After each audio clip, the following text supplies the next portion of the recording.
Mayor चुनाव में एक राष्ट्रीय स्तर का नेता का इन्वॉल्वमेंट कहाँ तक जायज है? बहुत से लोग जो उनके शुभचिंतक हैं उनको विश्व पितामह तक का दर्जा देके बैठे हुए हैं। मैं उस बान सैया पे वो लेट के गए और अपने आप को उन्होंने कष्ट दिया, लेकिन जिसके साथ रहे उसको वो हमेशा आगे बढ़ाने का काम किए।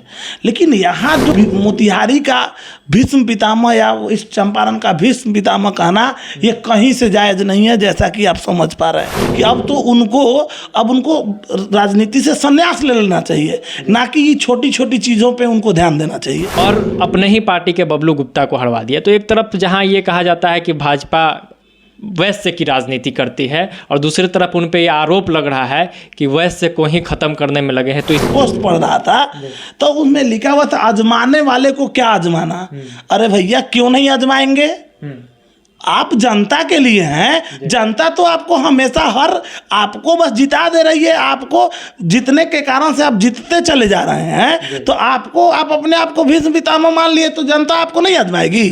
आप लोग की उल्टी गिनती शुरू हो रही है। अपने ही पार्टी में एक दूसरे से आप कट मरने की स्थिति में है। आपके पार्टी के एक आप सांसद हैं और आपका विधायक आपके लिए खुला एक मंच क्रिएट कर दे रहा है और अपने आला अधिकारियों से ये कह रहा है कि इस चीज को बंद किया जाए। ये मोतिहारी से भाजपा सफाया की ओर है ना, एकदम सफाया की ओर है। ये लोग कहते हैं कि हम वैश्य की राजनीति करते हैं कि पीछे पीछे आप स्कॉट लेके आइएगा, गाड़ी से उतरिएगा नहीं, तो आपको क्या पता चला ये गंदगी क्या होता है, मेयर का चुनाव क्या होता है। आप तो उपाध्यक्ष हैं, आपके लिए बड़े बड़े कमरे हैं। अरे काहे नहीं आजमाएगा जी? हम आजमाएंगे। मतलब आजमाना नहीं है, ये भीष्म पितामह ये कह दिए तो उसको जिता देना है। ये कोई मतलब हुआ? तो सेंट्रल यूनिवर्सिटी को तो बचा नहीं पाए, उसको टुकड़ा टुकड़ा में बांट दिए आप। एक आपके रहते रहते सारा चीनी मिल बैठता चला गया। क्या किए आप आएंगे तो आप गवर्नमेंट को, आप स्टेट गवर्नमेंट को ठोकेंगे, गवर्नमेंट आप लोग को ठोकेगा। नमस्कार, मैं हूं सिंह आदर्श और मेरे साथ आप देख रहे हैं बिहारी करेजा। मेयर चुनाव चल रहा है, कहने का मतलब है कि नगर निगम का चुनाव चल रहा है और इस बीच एक जगह पे हम लगातार वीडियो कर रहे हैं, वो है मोतिहारी नगर निगम क्षेत्र। चूँकि चर्चा वहाँ बहुत चल रहा है, अपने अपने में लड़ाई का दौर जारी है। भाजपा खासकर चर्चा में है, चूँकि भाजपा के एक राष्ट्रीय स्तर के नेता है जो कहीं ना कहीं मेयर चुनाव में इन्वॉल्व हो गए हैं। और बात यह है कि मेयर चुनाव जो होता है, नगर निगम का जो चुनाव बिहार में होता है, वो पार्टी बेस पे नहीं होता है, ये सब लोग जानते हैं। और इस पूरे मुद्दे पे बातचीत करने के लिए हमारे साथ हम पार्टी के शिक्षा प्रकोष्ठ के बिहार प्रदेश अध्यक्ष रंजन सर हैं। और इनसे बात करने का मकसद एक और है, वो ये है कि ये चंपारण मोतिहारी के ही मूल निवासी है, वहीं एक गांव है, वहीं के रहने वाले हैं। तो चूँकि चंपारण के रहने वाले हैं, हम पार्टी से जुड़े हुए हैं और भाजपा में अंदर खाने में ये जो लड़ाई चल रही है मोतिहारी में, उस पूरे मुद्दे पर, मेयर चुनाव पर इनसे बातचीत करेंगे। सर सबसे पहले स्वागत है। धन्यवाद। सवाल सर शुरुआत इससे करते हैं कि एक अजीबोगरीब सिचुएशन मोतिहारी में क्रिएट हुआ है। अगर अथवा अजूबा आपको देखना हो चुनाव के दौरान तो आप मोतिहारी का मेयर चुनाव देख सकते हैं। राष्ट्रीय उपाध्यक्ष भाजपा के राधा मोहन सिंह जी, उनका नाम आ रहा है कि वो मेयर चुनाव में पूरी तरीके से इन्वॉल्व है। उसके अलावा उन पे ये आरोप है कि कहीं ना कहीं अपने लोगों को वहीं साइडलाइन दे के और एक अंदर खाने में ही अजीबोगरीब स्थिति क्रिएट कर दी है। तो इस पर क्या कहिएगा? सबसे पहले तो इस पर आप बात रखिए कि मेयर चुनाव में एक राष्ट्रीय स्तर का नेता का इन्वॉल्वमेंट कहाँ तक जायज है? देखिए, ये तो मेयर चुनाव की बात आप कर रहे हैं। इवन अब आज के डेट में जिस तरह से हम लोग जब बच्चे थे तब से उनका नाम हम लोग सुनते आ रहे हैं, जिनका नाम आपने लिया है।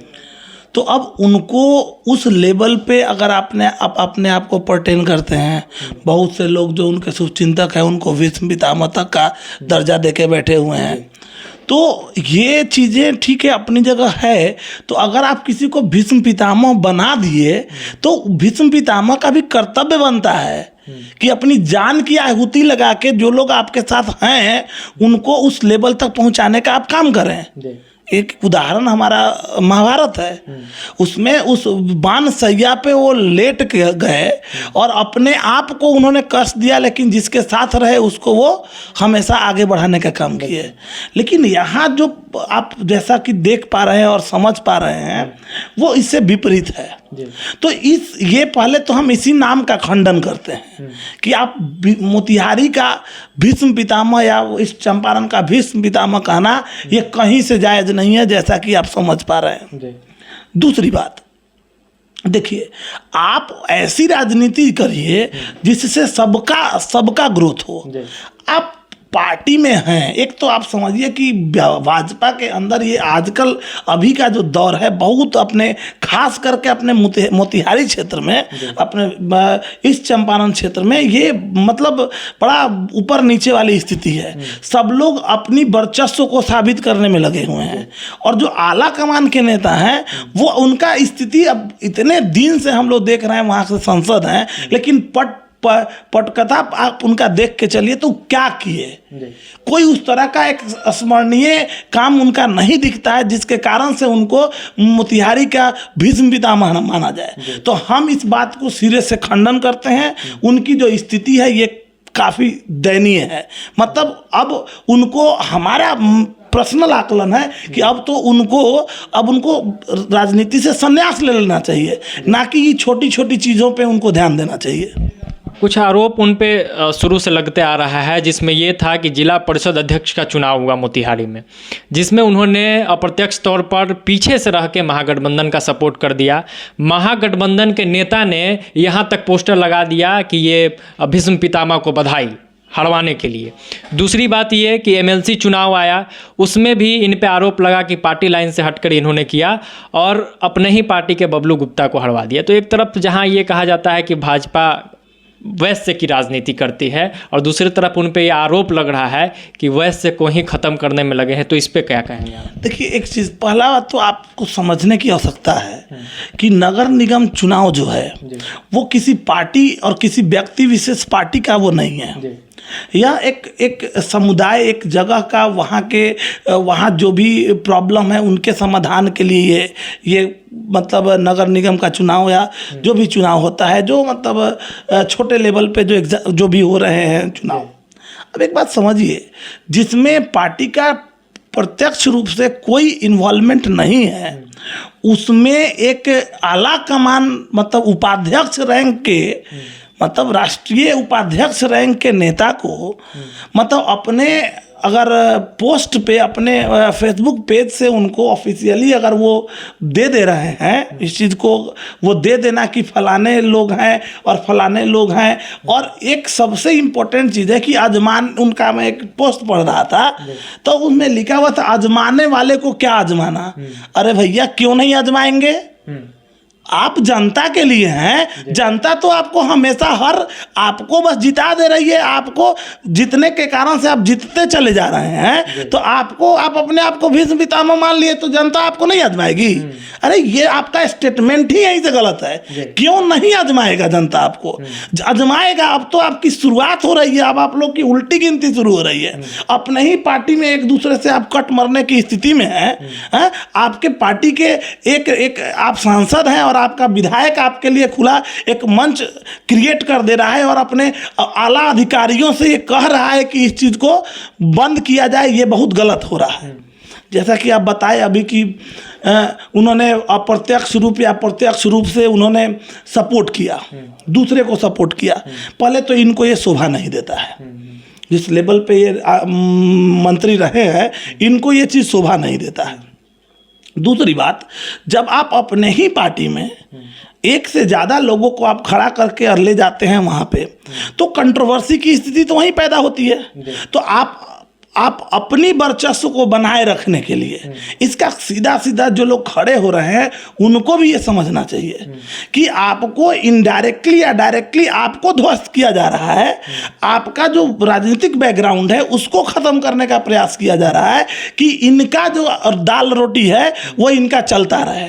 कहीं ना कहीं आपको ये नहीं लगता है कि अब मोतिहारी से भाजपा सफाया की ओर है? ना, एकदम सफाया की ओर है। ये लोग कहते हैं कि हम वैश्य की राजनीति करते हैं, इसका जीता जाता उदाहरण अभी आप जो वर्तमान आपके मेयर हैं, बताइए, उनको भी पिछली बार कहीं ना कहीं इन लोगों का अप्रत्यक्ष या प्रत्यक्ष रूप से सपोर्ट था। आप एक जो मेयर, आप एक बताइए, सिंपल समझने की आवश्यकता है कि आपके आधिकारिक रूप से आपने किसी को सपोर्ट करके बनाया, वो एक रनिंग कैंडिडेट है, आप ही के थ्रू सपोर्ट करके, और उसी को आप बैकलॉग में डाल के आप फिर से दूसरे नाम को आप वहाँ प्रमोट कर दे रहे हैं। तो ये कहीं ना कहीं आपकी वैश्य की राजनीति नहीं है, ये टुकड़े टुकड़ों मतलब खंडित करने की राजनीति है कि आप ऐसे खंडित कर दें लोगों की कि हमारा जो है, हमारा जो काम है वो हमारा चलता है। रिमोट कंट्रोल कहीं ना कहीं करने की कोशिश हो रही है, मतलब जात के राजनीति ये लोग कर ही नहीं रहे हैं, किसी तरीके का राजनीति नहीं कर रहे हैं, यहाँ वर्चस्व अपना वर्चस्व हमारा काम चलता रहे। इनको तो आके बोलना चाहिए था, जिस तरह से भीष्म पितामह कहते हैं, इनको आके बोलना चाहिए था, इनको कहना चाहिए था कि आप देखिए मोतिहारी की स्थिति देखिए, बद से बदतर है।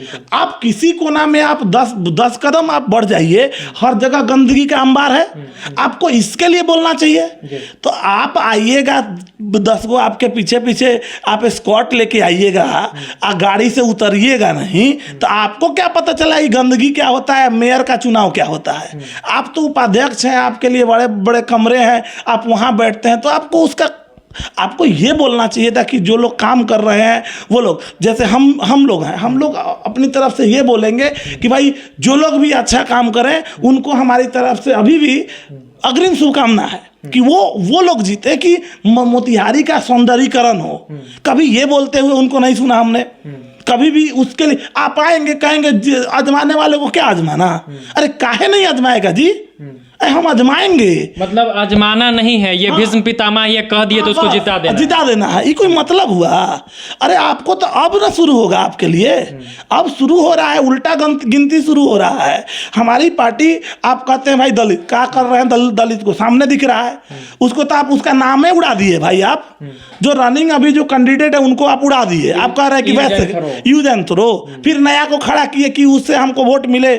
अरे तो जनता देख रही है, आप विधायक हैं, आप ही के पार्टी के विधायक, ढाका के जो माननीय विधायक हैं, उनके द्वारा ये आरोप लगा देना ये छोटी बात नहीं कही जा सकती है। इसलिए ये पार्टी अब धीरे धीरे बिहार में ध्वस्त हो रही है, और ये एकदम हम अपनी तरफ से बोलना चाहते हैं, ये कहीं ना कहीं वैश्य और दलितों के वोट को, ये हमारे हिंदुस्तान अवाम मोर्चा के कारण से, माननीय जीतन राम मांझी जी के कारण से, जो हमारे पूर्व मुख्यमंत्री भी रहे, उनकी पॉपुलैरिटी के कारण से इनको हमारे दलित शोषित और वंचितों का इनको वोट मिल रहा था। अब वो समय आ गया है कि इनको वो चीज़ दिख जब ये अलग अब इनकी स्थिति अब समझ में आ रही है, तो ये ओछी हरकतें ये कर रहे हैं, और ये कहीं ना कहीं अपने ही लोगों को खंडित करने का प्रयास कर रहे हैं। तो हमको तो यही दिखता है कि एक उस लेवल के मतलब बड़े नेता को आके प्रखंड स्तर पे, पंचायत स्तर पे, है नगर स्तर पे अगर आके उनको काम करना पड़ रहा है, इस तरह की बयानबाजी और इस तरह के स्टेटमेंट अगर वो दे रहे हैं, तो हमको तो लगता है कि भाई कुछ ना कुछ दाल काला है। यही कहिए कि पूरा का पूरा दलवे काला है, मतलब पूरा का पूरा गंडगोल करके रखा हुआ है लोग। कहीं ना कहीं कुछ ना कुछ ये हमारी जनता के लिए अच्छा नहीं है, हमारे लिए अच्छा नहीं है। बताइए, इतना दिन सांसद रहे हैं, अरे उनका मंत्री भी रहे हैं, उनको फंड एक भी बता दीजिए। आप भी तो इत्तेफाकन मोतिहारी से बिलोंग करते हैं, एक कोई आधुनिक उस तरह का कोई पार्को है एगो जौन पार्क में जाइएगा 4 सुअर घूम रहा है, एगो पार्क में गेट नहीं मिलेगा आपको। ये क्या है, दुर्भाग्यपूर्ण है। इतना बड़ा मतलब परंपरा ऐतिहासिक मोती झील है, उस झील में देखिए खाली कुंभी है। अरे आप मोतिहारी को तो भाई ठीक है नहीं कर पाए है। मोतिहारी विश्व चंपारण जो है वो गांधी जी का, मतलब कोई भी सत्याग्रह करने जाएगा, पार्टी का शुरुआत करेगा तो वहीं से शुरू करेगा है। उसके लिए आप क्या किए हैं? कुछ नहीं, बस यही कर रहे हैं कि अपने में लड़ते अति पिछड़ों का अपमान, वैश्य का अपमान, सभी लोगों का अपमान, जनता का ख्याल नहीं रखा जा रहा है। हम पार्टी भविष्य में विकल्प देगी मोतिहारी। एग्जैक्टली हम लोग हमारा यही सोच है। हम तो देख रहे हैं ना, हम लोग अभी जस्ट हम लोग का था कि चलो ठीक है ये काम कर रहे हैं, लेकिन एक अंत, हर चीज़ का अंत होता है। आप अगर काम नहीं करेंगे, अब वो समय आ गया है, आप जो भी दलित लोग हैं, अल्पसंख्यक लोग हैं, या हमारे गरीब लोग हैं, उन लोगों का उत्थान अगर आप नहीं करेंगे तो आप ये भूल जाइए कि अब आप मतलब मोतिहारी में, ऐसे भी मोतिहारी बुद्धिजीवियों का जगह माना जाता है। इस चंपारण में हमेशा से बुद्धिजीवी लोग रहे हैं, तो अब बुद्धिजीवी लोग जाग रहे हैं। अब आपको वो वैश्य का वोट और अल्पसंख्यकों का और दलितों का वोट अब आपको मिलने नहीं जा रहा है। एकदम निश्चिंत रहिए। राधा मोहन जी तो आप लोग के फेवर में काम कर रहे हैं, क्योंकि महागठबंधन उम्मीदवार को उन्होंने जिताया, एमएलसी चुनाव हो चाहे जो भी हो, बैक सपोर्ट रहा उनका, तो आपके लिए तो अच्छी बात है ना। देखिए, बात उसका नहीं है, बात हमारा सीधा एक ही सिंपल मतलब है कि अब राजनीति ऐसी होनी चाहिए जिससे गरीबों का उत्थान हो। कौन किसको क्या सपोर्ट कर रहा है, अगर आप कोई आके किसी दूसरे को उस तरह से सपोर्ट कर रहा है तो दो मायने होते हैं उसके। एक सपोर्ट होता है व्यक्तिगत, हमारा आपसे अच्छा रिलेशन है तो चलो भाई हम आपके लिए कुछ कर देते हैं, एक ये हो गया।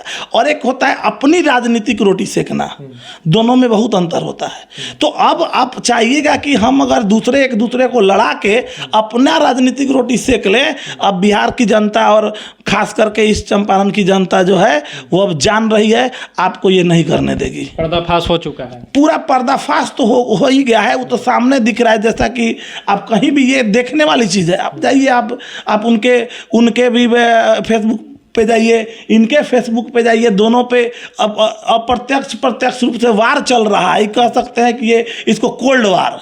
नेताओं के वार में नुकसान किसका है? स्वाभाविक है, जनता का है। आप अपनी तरफ की स्थिति देखिए ना, रोड की स्थिति देखिए। अरे आप मंत्री, आप सांसद रहे, आपने एक मंत्री रहे हैं भाई।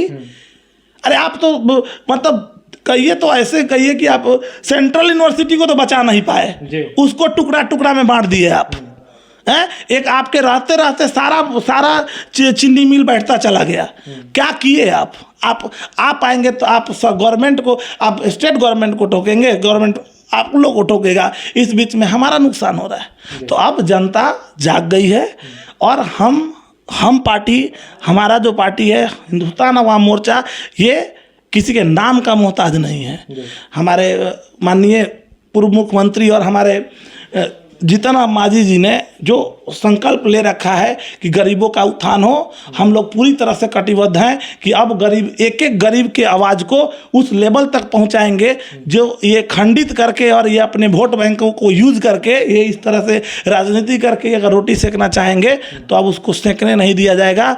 अपनी जनता अब धीरे धीरे इस चीज़ को समझ पाएगी और हम लोग उस तरफ, उस लय में बढ़ चुके हैं और इस चीज़ को पूरी तरह से इनके और भी जो इनके प्रॉब्लम चीज़ें हैं उनको हम लोग एक्सपोज करने का काम करें। आखिरी सवाल, रंजन सिंह मोतिहारी चंपारण के साथ हैं?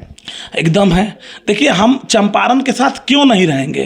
रंजन सिंह का पूरा बैकग्राउंड, इमोशनल कहिए, प्रोफेशनल कहिए, हर चीज़ हमारा वहीं से निकल के आया है।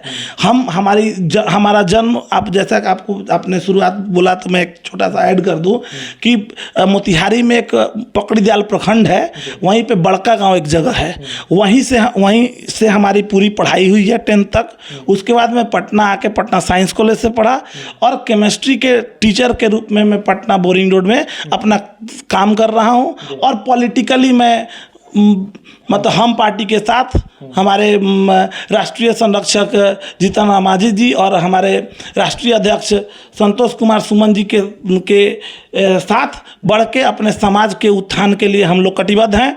तो हमारा जुड़ने का एक ही कारण था कि अपने चंपारण का जो ग्रोथ है, आप 15-20 साल का देखिए ना, वही स्टेगनेंट है। वही लोग हैं, वही चेहरे हैं, आते हैं, आएंगे, उस समय चेहरा चमकाएंगे, लोगों को बरगलाएंगे और वोट लेके चले जाएंगे। अब नहीं होगा।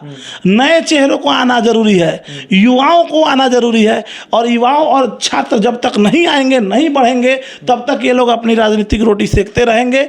इस चीज़ को उखाड़ फेंकने की आवश्यकता है और इसके लिए हम पार्टी का कारवां आगे बढ़ चुका है। बहुत जल्द हम लोग वहाँ पे सम्मेलन भी करने वाले हैं और उसको जितना हम लोग आगे बढ़ा सकते हैं, इन बातों को, इन लोगों का जो ये राजनीतिकरण में जो ओछी हरकतें हैं, इनको अलग करने का प्रयास करेंगे। बहुत बहुत धन्यवाद सर, समय देने के लिए। धन्यवाद। तो ये रंजन सर थे जिन्होंने कहा कि दाल में कुछ काला नहीं है, बल्कि पूरा दाल ही काला है और कहीं ना कहीं नुकसान जनता का है। चंपारण का विकास रुका हुआ है। बात होनी चाहिए थी कि चंपारण का विकास कैसे होगा, तो बात हो रही है कि किसको जितवाया जाए, किसको हराया जाए और किसको दबाया जाए। विकल्प देने की बात कर रहे हैं कि जल्द तैयारी शुरू हो चुकी है, सम्मेलन भी होगा मोतिहारी में। इंतजार कीजिए कि रंजन सर कैसे सक्रिय रहते हैं चंपारण में। बहुत बहुत धन्यवाद। बिहारी करेजा देख रहे हैं आप। जय बिहार।